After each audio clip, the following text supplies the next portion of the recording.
Heute werden wir über ein ganz besonderes Thema sprechen. Ein Thema, das sehr oft vorkommt, wenn man eine Fremdsprache lernt. Wie spricht man über sich selbst auf Deutsch? Ja, dieses Thema heißt Erzähl mir von dir. Genau, das ist eine sehr häufige Frage. Ob bei einem Vorstellungsgespräch, bei einem freundschaftlichen Treffen oder sogar bei einer einfachen Präsentation in der Klasse, man fragt dich oft, erzähl mir von dir. Und genau da bleiben viele Menschen hängen. Nicht, weil sie nichts zu sagen haben, sondern weil sie nicht wissen, wie sie es auf Deutsch sagen sollen. Aber keine Sorge, hier auf like.german.pod werden wir diese Frage gemeinsam auseinandernehmen. Wir geben euch Vokabeln, fertige Sätze, praktische Tipps und außerdem werden wir euch Fragen stellen, damit euer Gehirn aktiv arbeitet.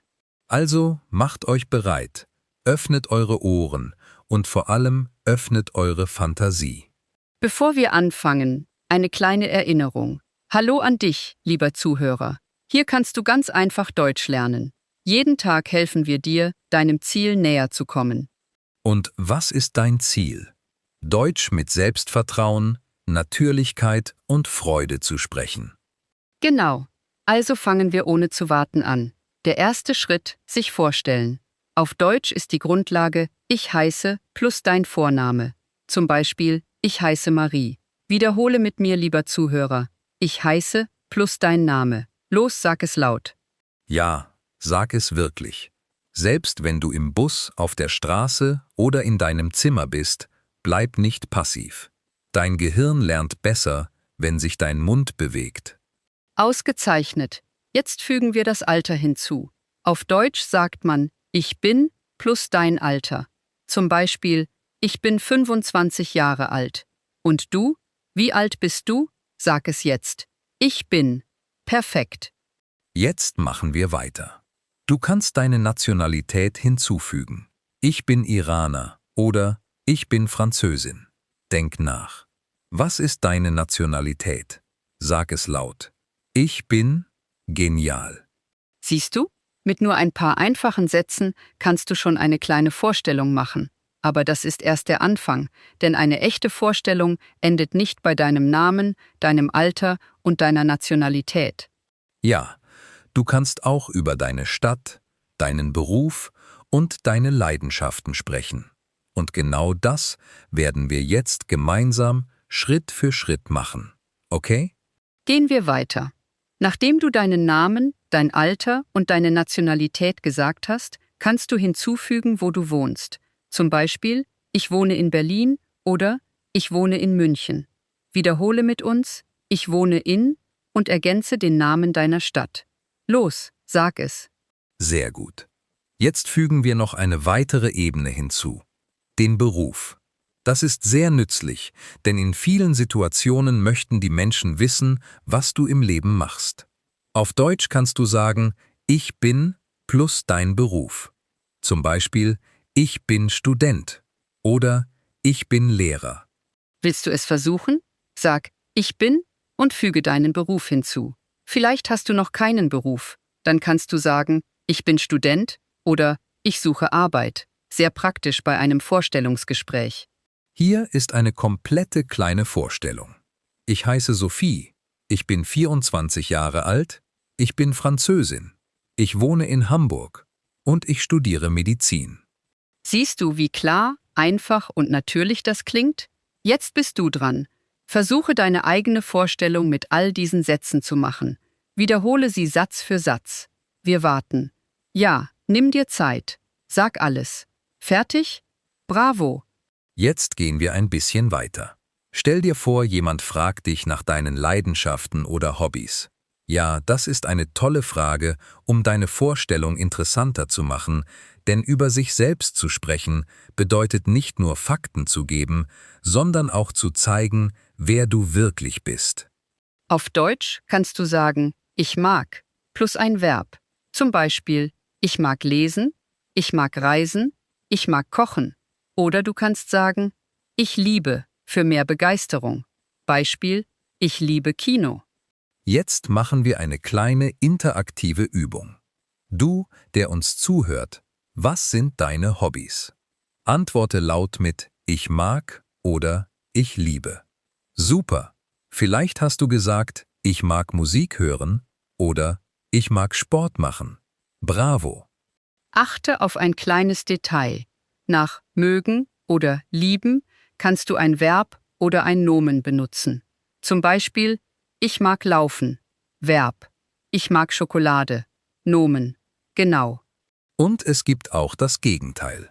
Wenn du sagen möchtest, dass du etwas nicht magst, kannst du sagen, ich mag nicht oder ich hasse.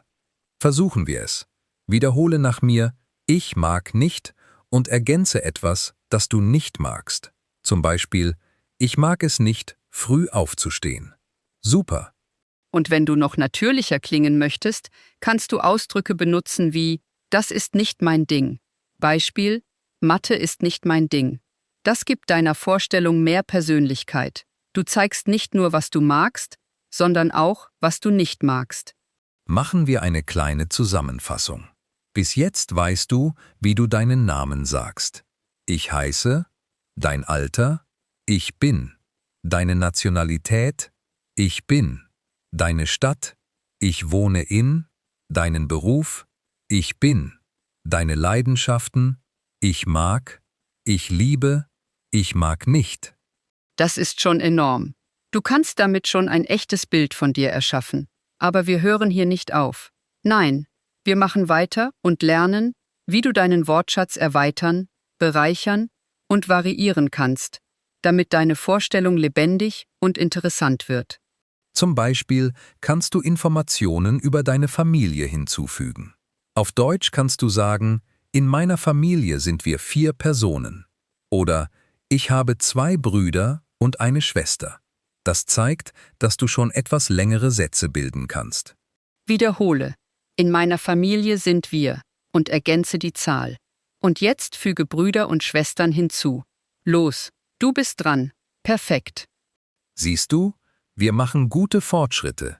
Aber bleib aufmerksam. Die Magie steckt in den Details. Je mehr kleine Informationen du hinzufügst, desto interessanter wird dein Gespräch. Stell dir vor, du bist auf einer Party und jemand sagt, erzähl mir von dir. Wenn du nur sagst, ich heiße Ali, ich bin 20 Jahre alt, ist das zu kurz. Aber wenn du deine Leidenschaften, deine Familie und deine Stadt hinzufügst, ziehst du schon Aufmerksamkeit auf dich. Genau. Und wir werden dir helfen, reiche Antworten zu bauen, die trotzdem einfach und an dein Niveau angepasst sind. Jetzt, wo du schon das Wichtigste sagen kannst, gehen wir weiter. Wie kannst du deine Vorstellung lebendiger und natürlicher machen? Denn das Ziel ist nicht nur, Informationen wie eine Liste zu geben. Das Ziel ist, eine kleine Geschichte über dich zu erzählen. Genau. Und auf Deutsch liebt man Geschichten. Also statt nur zu sagen, ich wohne in Berlin, kannst du hinzufügen, ich wohne seit 3 Jahren in Berlin. Hörst du den Unterschied? Ich wohne in Berlin ist eine Information, aber ich wohne seit 3 Jahren in Berlin gibt eine zeitliche Dimension. Wiederhole mit mir. Ich wohne seit plus deine Stadt und die Anzahl der Jahre. Los. Perfekt. Siehst du? Mit seit bereicherst du dein Gespräch. Jetzt sprechen wir über Herkunft. Du kannst sagen, ich komme aus, Beispiel, ich komme aus Iran oder ich komme aus der Türkei. Wiederhole mit uns, ich komme aus und ergänze dein echtes Land. Ausgezeichnet. Du kannst auch einen kleinen Satz darüber hinzufügen, was du an deiner Stadt oder deinem Land magst. Beispiel, ich mag meine Stadt, weil es viele Cafés gibt. Ich mag meine Stadt, weil es Wetter schön ist.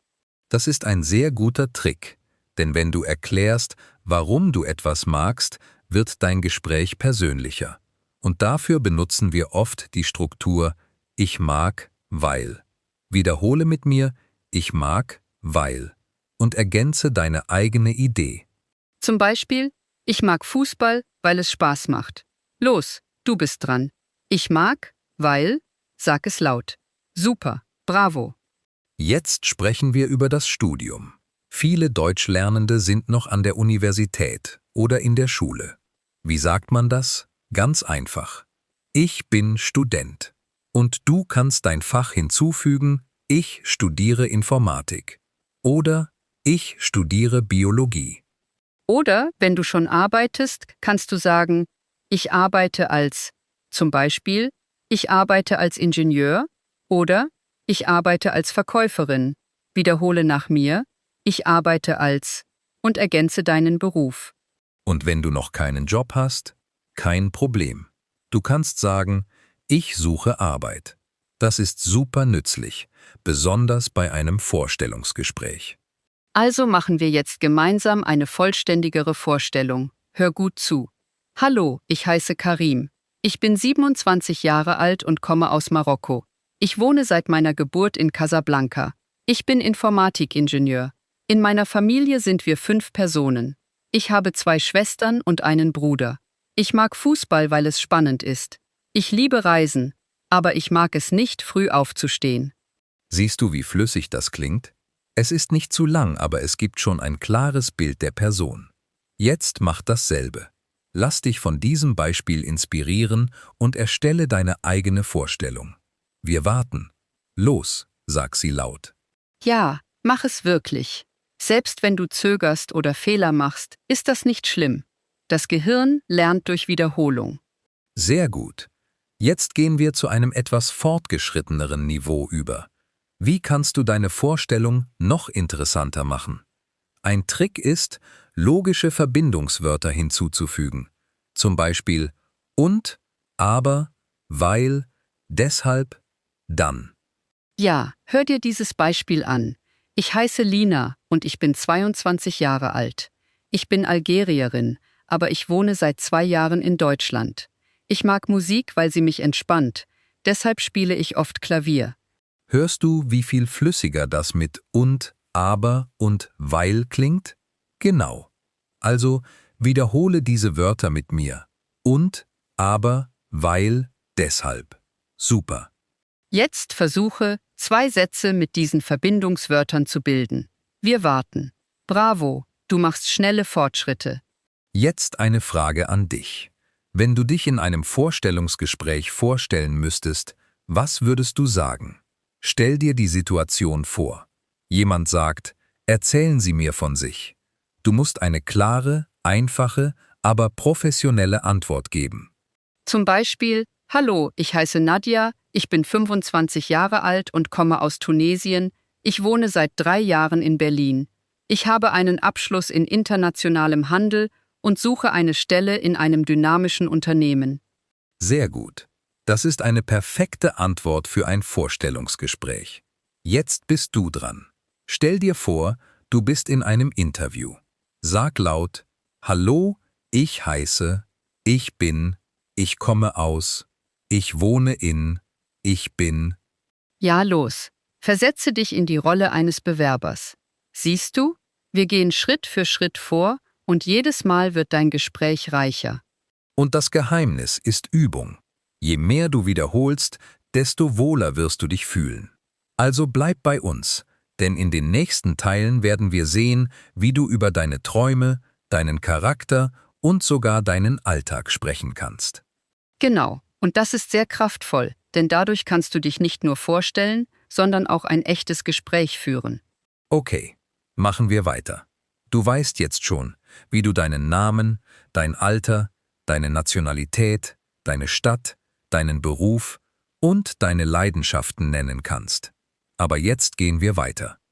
Wie spricht man über seinen Charakter, seine Persönlichkeit? Ja, das ist sehr wichtig.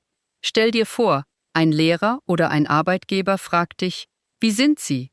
Oder erzählen Sie mir von Ihrer Persönlichkeit. Du musst ein paar Adjektive auf Deutsch parat haben. Du kannst zum Beispiel sagen, ich bin optimistisch, ich bin ruhig, ich bin ernst, ich bin kontaktfreudig. Und pass auf, Adjektive können sich je nach Satz und Kontext verändern. Zum Beispiel kannst du sagen, ich bin motiviert. Lass uns gemeinsam üben. Wiederhole nach mir. Ich bin freundlich. Ich bin pünktlich. Ich bin fleißig. Ich bin kreativ. Ausgezeichnet. Jetzt wähle 3 Adjektive, die dich gut beschreiben. Sag sie laut. Los, du bist dran. Ich bin, Ich bin, sehr gut. Aber pass auf, niemand ist perfekt. Du kannst auch über deine Schwächen sprechen. Das macht dein Gespräch menschlicher. Zum Beispiel, ich bin manchmal ungeduldig. Ich bin ein bisschen schüchtern. Ich bin zu perfektionistisch. Wiederhole mit mir, ich bin manchmal plus ein Adjektiv. Los, versuche es mit einer Eigenschaft, die zu dir passt. Bravo. Siehst du? Jetzt kannst du nicht nur darüber sprechen, was du machst, sondern auch darüber, wer du bist. Machen wir mit einem anderen Aspekt weiter. Deine Träume und deine Pläne. Das ist super interessant, weil es deinen Ehrgeiz und deine Wünsche zeigt. Auf Deutsch benutzt man oft mein Traum ist oder ich möchte. Zum Beispiel, mein Traum ist es, um die Welt zu reisen. Ich möchte Arzt werden. Jetzt bist du dran. Sag, mein Traum ist und ergänze deinen echten Traum. Super. Und jetzt sag, ich möchte und ergänze den Satz. Ausgezeichnet. Siehst du, das ist viel persönlicher. Eine andere wichtige Sache, wenn man sich vorstellt, ist über seinen Alltag zu sprechen. Ja, das ist eine häufige Frage im Sprachunterricht. Wie sieht dein typischer Tag aus? Oder beschreibe deine Routine. Also hör dir ein einfaches Beispiel an. Ich stehe um 7 Uhr auf. Ich frühstücke und dann gehe ich zur Universität. Am Nachmittag lerne ich oder mache Sport. Am Abend schaue ich einen Film oder lese ein Buch. Hörst du das? Es ist nicht kompliziert, aber es gibt ein klares Bild deines Alltags. Jetzt bist du dran. Sag 3 Sätze laut über deine Routine. Fang an mit Ich stehe auf, dann danach und füge noch einen Satz hinzu. Super, bravo. Weißt du was? Wir können das noch interessanter machen, indem wir Häufigkeitsadverbien benutzen. Ja, wie immer, oft, manchmal, selten, nie. Zum Beispiel, ich mache oft Sport oder ich trinke nie Kaffee. Wiederhole nach mir. Ich schaue oft fern. Ich gehe manchmal ins Kino. Ich esse nie Fleisch. Perfekt. Jetzt bilde 2 Sätze mit diesen Adverbien. Los, du bist dran. Wunderbar, du klingst immer natürlicher. Fassen wir kurz zusammen, was wir bisher gelernt haben. Mit diesem Podcast kannst du schon deinen Namen, dein Alter und deine Nationalität nennen, über deine Stadt, deinen Beruf und deine Leidenschaften sprechen. Du kannst deine Vorlieben mit Ich mag und Ich mag nicht ausdrücken. Du kannst über deine Familie sprechen, deine Persönlichkeit, deine Stärken und Schwächen beschreiben, deine Träume und Pläne erklären und deinen Alltag mit Häufigkeitsadverbien beschreiben. Ehrlich gesagt, wenn du das alles schon benutzt, wird deine Vorstellung vollständig reich und beeindruckend sein. Aber wir hören hier nicht auf. In den nächsten Minuten werden wir noch mehr Wortschatz und Strukturen hinzufügen, damit du problemlos improvisieren kannst. Genau. Wir werden daran arbeiten, wie du deine persönliche Geschichte erzählen kannst, wie du auf unerwartete Fragen antwortest und wie du ein Gespräch am Leben hältst. Also bleib bei uns, denn das ist erst der Anfang. Sehr gut. Machen wir weiter. Wir haben gesehen, wie man sich einfach und klar vorstellt. Jetzt gehen wir in eine neue Dimension. Eine kleine persönliche Geschichte erzählen. Denn wenn dich jemand fragt, erzähl mir von dir, möchte die Person auch dein Leben und deine Erfahrungen spüren. Ja, eine Vorstellung ist nicht nur eine Liste von Fakten. Sie kann eine kurze, angenehme Geschichte werden, die Aufmerksamkeit erregt. Und das ist eine ausgezeichnete Möglichkeit, Deutsch zu üben. Beginnen wir mit einer einfachen Struktur. Als ich ein Kind war. Du kannst eine einfache Erinnerung erzählen. Zum Beispiel, als ich ein Kind war, wohnte ich auf dem Land. Als ich ein Kind war, spielte ich viel mit meinen Cousins. Siehst du, das ist nicht kompliziert, aber es gibt deinem Gespräch Tiefe. Also, was kannst du sagen? Versuche einen Satz mit Als ich ein Kind war. Sehr gut. Jetzt eine andere Idee. Später möchte ich, damit kannst du über deine Zukunftspläne sprechen. Beispiel, später möchte ich Arzt werden. Später möchte ich nach Kanada reisen. Wiederhole mit uns. Später möchte ich und ergänze deinen eigenen Traum. Ausgezeichnet. Das macht deine Vorstellung interessanter, weil du über die Vergangenheit und die Zukunft sprichst. Jetzt machen wir ein kleines Spiel. Stell dir vor, du bist in einem Deutschkurs und der Lehrer bittet dich, dich vorzustellen. Du musst eine ganze Minute sprechen. Nicht 30 Sekunden, nicht 20 Sekunden. Eine ganze Minute. Das klingt lang, aber in Wirklichkeit hast du schon alles, was du brauchst. Schau. Erstens dein Name und dein Alter. Zweitens deine Nationalität und deine Stadt. Drittens dein Beruf oder Studium. Viertens deine Familie. Fünftens deine Leidenschaften. Sechstens dein Charakter. Siebtens deine Träume. Achtens deine Routine. Neuntens eine kleine Geschichte aus der Vergangenheit. Zehntens deine Zukunftspläne. Mit diesen 10 Punkten kannst du ganz leicht eine Minute sprechen, sogar 2 oder 3. Okay? Machen wir die Übung gemeinsam. Ich gebe dir ein vollständiges Beispiel. Hallo, ich heiße Clara. Ich bin 23 Jahre alt und komme aus Spanien. Ich wohne seit meiner Geburt in Barcelona. Ich studiere Psychologie. In meiner Familie sind wir 4 Personen. Meine Eltern, mein Bruder und ich. Ich mag Sport sehr, besonders Schwimmen, weil es mich entspannt. Ich bin eine kontaktfreudige und optimistische Person, aber manchmal etwas ungeduldig. Mein Traum ist es, Psychologin zu werden, um Jugendlichen zu helfen. Mein Tag ist ziemlich einfach. Ich stehe zu dieser Uhrzeit auf, gehe zur Universität und danach lerne ich oder treffe meine Freunde. Als ich ein Kind war, spielte ich immer auf der Straße mit meinen Nachbarn. Später möchte ich nach Südamerika reisen. Das bin ich. Siehst du, das ist eine flüssige, abwechslungsreiche und interessante Vorstellung. Nicht zu lang, aber auch nicht zu kurz. Jetzt bist du dran. Lass dich von diesem Beispiel inspirieren und erstelle deine eigene vollständige Vorstellung. Du kannst alle Sätze mischen, die wir gemeinsam gesehen haben. Los, sprich 1 Minute lang laut. Wir warten. Sehr gut.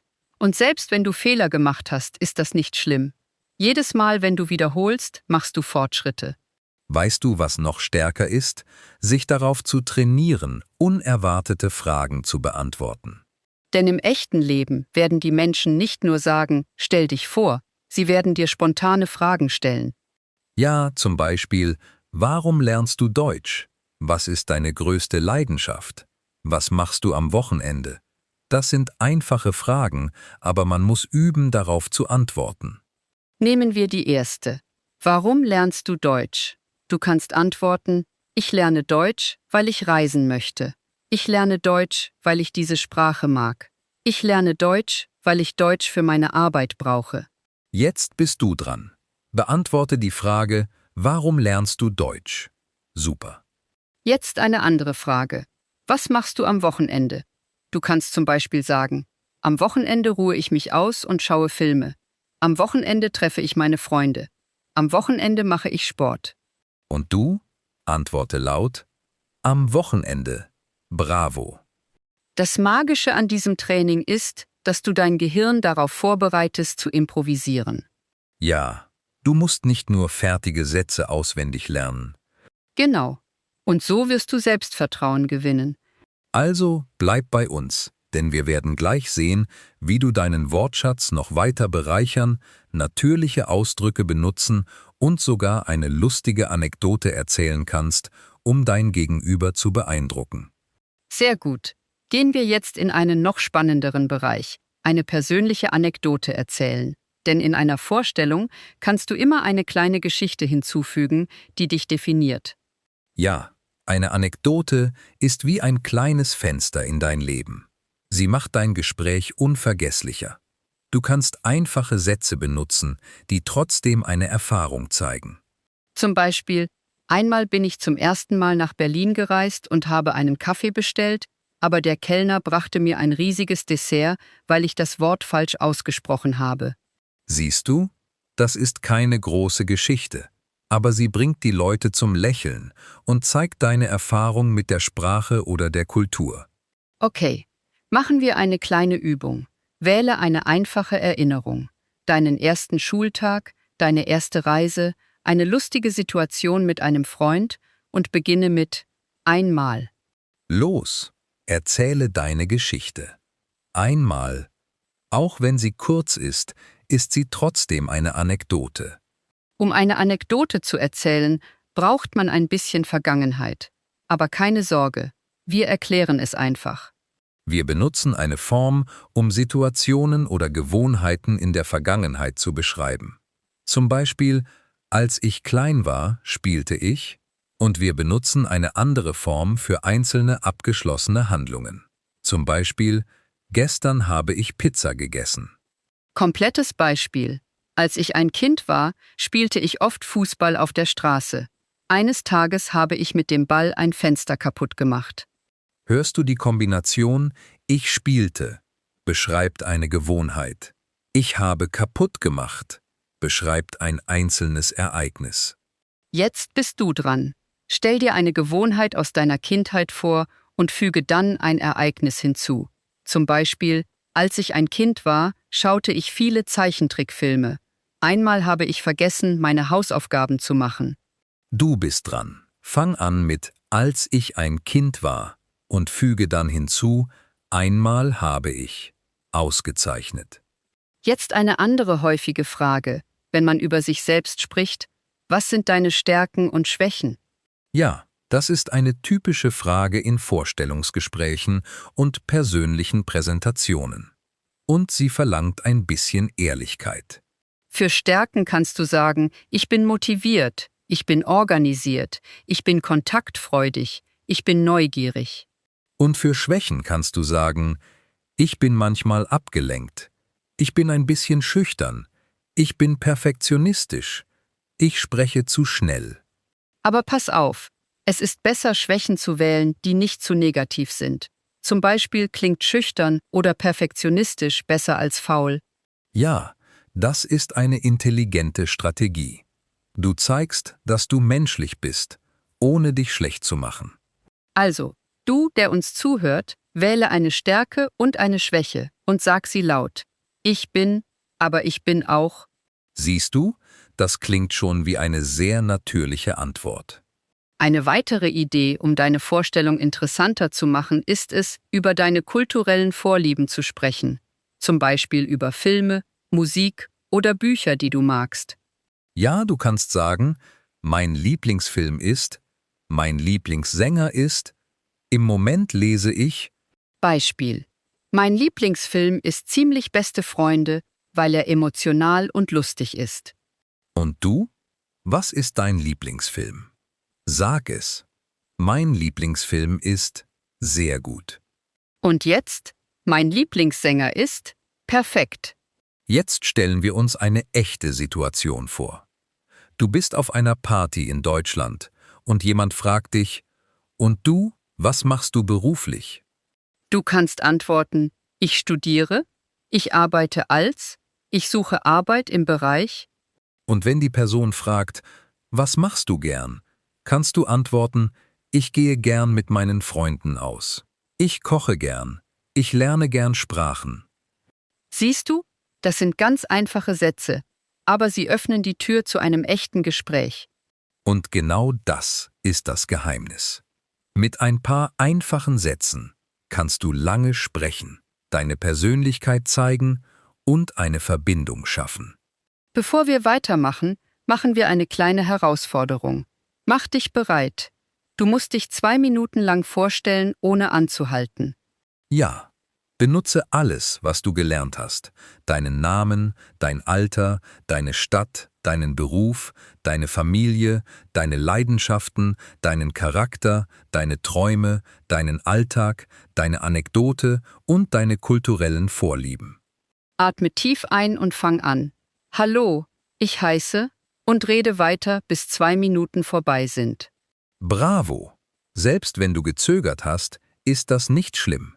Das Wichtigste ist zu üben. Und jedes Mal, wenn du diese Übung wiederholst, wirst du flüssiger und selbstbewusster. Kommen wir jetzt zum nächsten Schritt. Wie verwandelt man eine Vorstellung in ein Gespräch? Denn über sich selbst zu sprechen ist gut. Aber wenn du wirklich kommunizieren möchtest, musst du auch Fragen stellen. Genau, Eine gelungene Vorstellung ist wie ein Tennisspiel. Du spielst den Ball, aber du wartest auch auf die Antwort der anderen Person. Sonst ist es kein Spiel, sondern ein Monolog.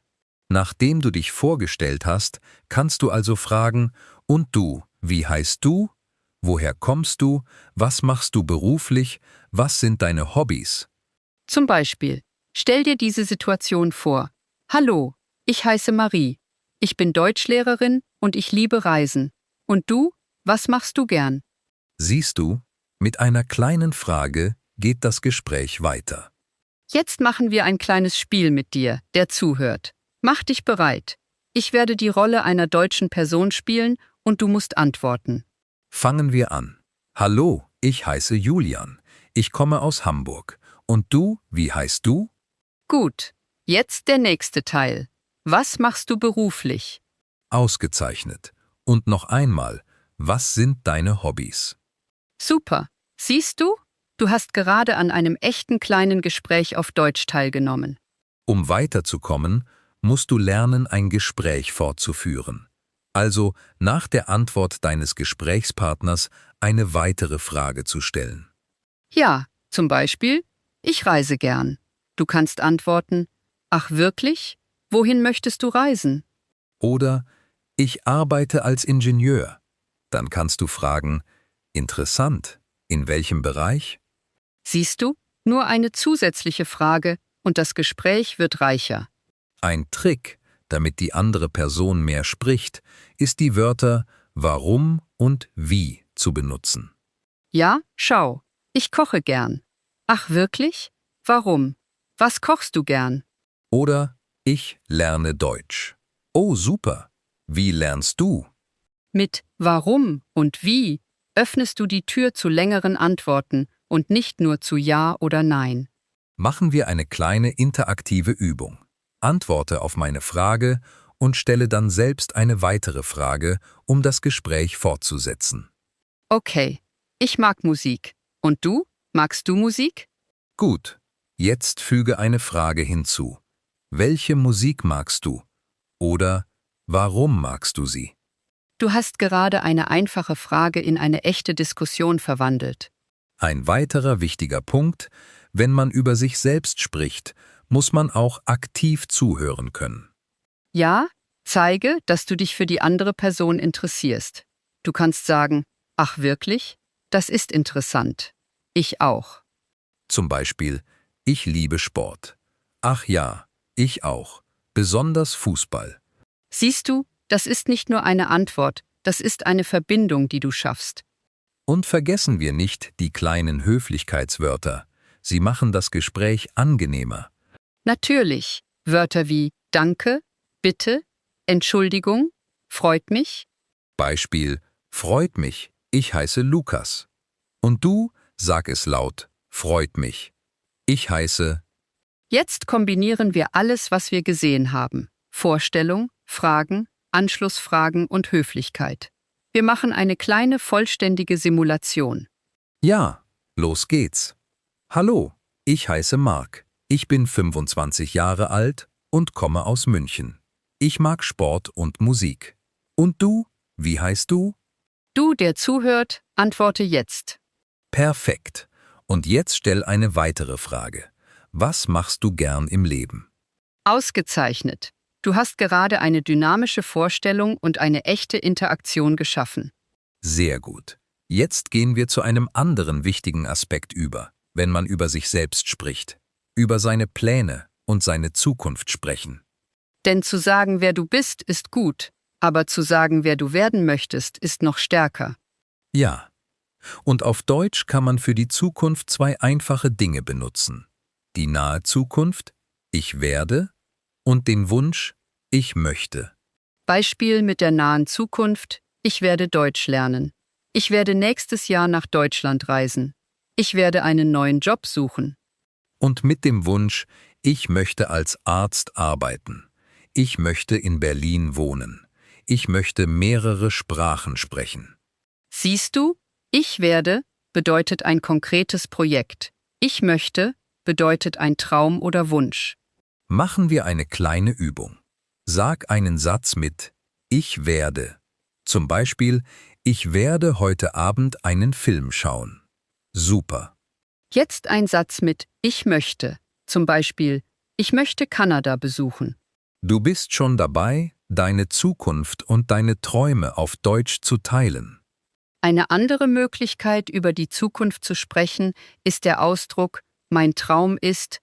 Ja, das gibt deiner Vorstellung Tiefe. Beispiel: Mein Traum ist es, Pilot zu werden. Mein Traum ist es, 5 Sprachen zu sprechen. Mein Traum ist es, Menschen aus der ganzen Welt kennenzulernen. Und du?